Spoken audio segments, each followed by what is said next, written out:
I'm Dr. Kori Propst here with Dr. Joe Klemczewski. Welcome to the Diet Doc Life Mastery Podcast.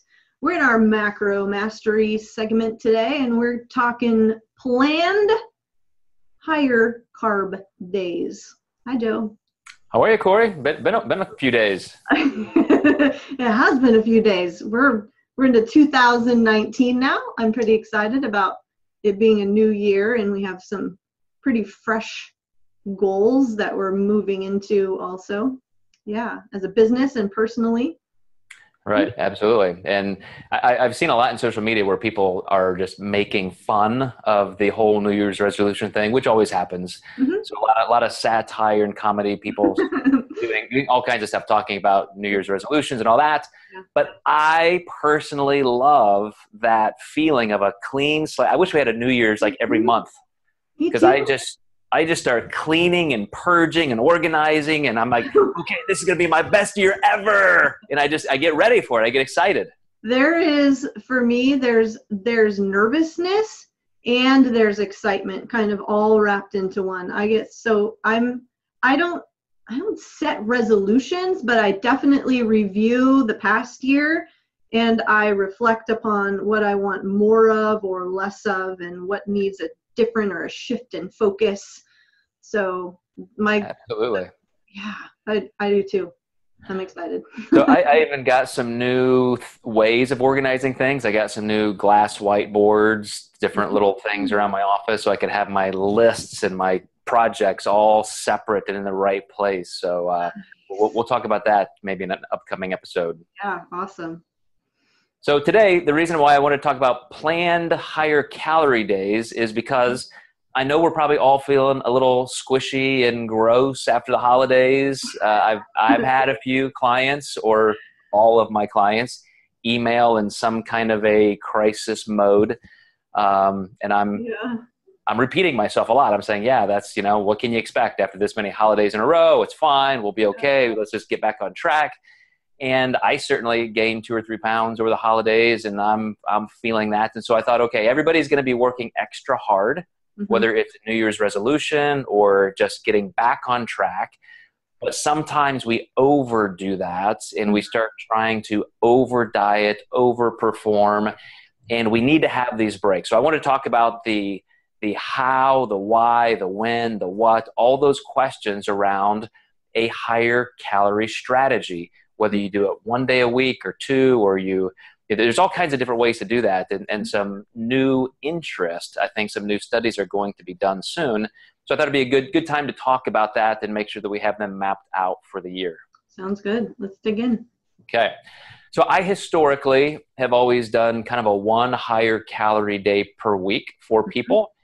If you have a higher metabolism, sometimes 2, but I think if you start fluctuating too much from your baseline days, it's probably just a good indication that you need to raise your calories on those baseline days. So I like the fact that we know it takes 3 or 4 days of moderate calorie deficit to get through stored glycogen and start really getting into more body fat stores as a percent of fat used, percent of calories used from fat. And so if it takes 3 or 4 days to really get there, you probably want to then stay another 3 or 4 days in that mode and start and use more body fat. Then you have a chance to have a moderate higher calorie day for many reasons. One, which is metabolic. We'll talk about that a little bit. One of the bigger ones, I think, is social. Some of it can be performance oriented. Some interesting new studies out there about performing on a lower carb diet versus a moderate carb diet. So when you, Kori, work through your client list and you've got people emailing you and communicating with you, how and why do you sometimes create those strategies? What's your go-to mechanism? I think, Joe, really looking at hunger levels and the amount of variety that these individuals have in their current nutrition plans and how often they are eating out. That's a big one, because I have a lot of clients who they're in business and they're networking all the time and they need a higher allowance of food in order to be able to do their lives. So I think those are the biggest factors for me that I'm looking at. And the level of exercise that they're getting. I'll speak for myself in this, where that's my biggest sort of factor that I'm looking at, is the intensity of my training. That is a really good point. I have a client that I've now worked with. I think we just renewed for the 8th year. So this guy he's an actor. He has done some professional athlete stuff in the past. And he just loves having us involved in his training and his nutrition. And so we're always working on some kind of goal. But this is a guy who has a pretty good metabolism. He's a pretty big guy. And absolutely, there are patterns we see based on his training that always show up as hunger. So I know if we get calories a little bit too low, we try to get a little greedy, there's always this day per week. I mean, we've got 8 years of history. So I just know when he's going to crack and overeat and be throwing up the white flag, saying, rescue me. And it's totally because you start with, maybe a higher calorie base over the weekend, and then you get, Monday, Tuesday, Wednesday, hard training all the way through the week. And then you hit that point of depletion. Yes. And it's a tough spot to get through. Yes. And the other indicator may be just suffering workouts too. You're trying to grind through without enough fuel. Right. So I remember, Kori, way back in my teens, maybe even early 20s, just through the fitness magazines, being kind of influenced by the cheat meal theory or just mechanism where you just always had a cheat meal. Everybody diets all week long, and then you have this big blowout cheat meal. I hate that word, Joe. I know. But when I started looking at this for the benefit of clients, like, why would we do that? And why not put some boundaries on that? And I know for me, I remember this totally happened. I remember with clients, we would be dieting hard, and our cheat meal would start at like 6 p.m. and go till 11 p.m. and would span maybe 3 or 4 restaurants. And and you think of that behavior, right? Like, why am I doing this? Is this really helping my goal? But we would find a way to lose weight. What are the long-term consequences of that psychologically? That's what I'm thinking. And with the amount of fat you store in the glycogen refilling, of course, now you have to diet even harder during the week. I'm doing more cardio. And so just to get to that trough at the end of the week. And there was a lot of, my own personal experiences kind of grinding against what I saw in culture and the way our industry was handling things. And so, that's when I started saying, let's have a higher calorie day, but let's put some parameters on it. Let's actually plan it.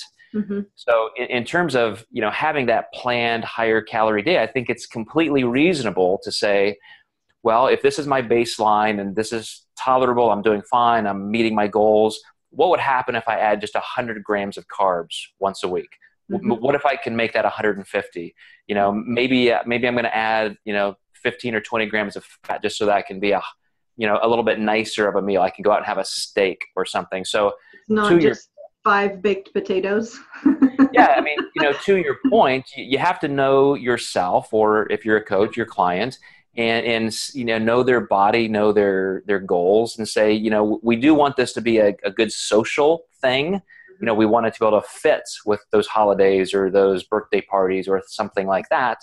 So I think, again, it's reasonable to have some of those increases that are not just a very clean high carb day, give some gray area flexibility, but we can still plan them. We can still say, okay, I know this week I'm going to have this event, or this week I'm going to have that. Or as my clients, this is the day. Like, I always crash on this day, probably because of a very specific workout, probably because it's a certain amount of days past your last higher calorie day. So maybe he needs another one. He needs a second one. Doesn't have to be quite as large, but if we have kind of a midweek one there, and then the more socially acceptable, fun one on the weekend, that's a good strategy. And that right there, the 2 a week, where one may be a little bit higher than the first, has been a really good strategy for me where I am currently. I've done it other ways too, where I just have one a week. But right now, like where I am in my training and the intensity level of it, especially on the weekends where I may be on my bike 4 or 5 hours, Saturday and Sunday, but then I still have intense training throughout the week too. It is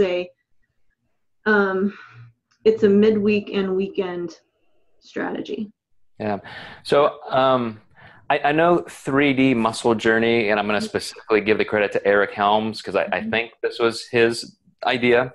But, you know, they've started experimenting with 2 back-to-back higher carb days. So, Yes, you know, instead of having just that one that you kind of, you know, get your glycogen levels filled up, you know, we know that, you know, glycogen stores, your body can handle 600 or more carbs, but not all at one time. So what about a slower refilling over 48 hours instead of just one day?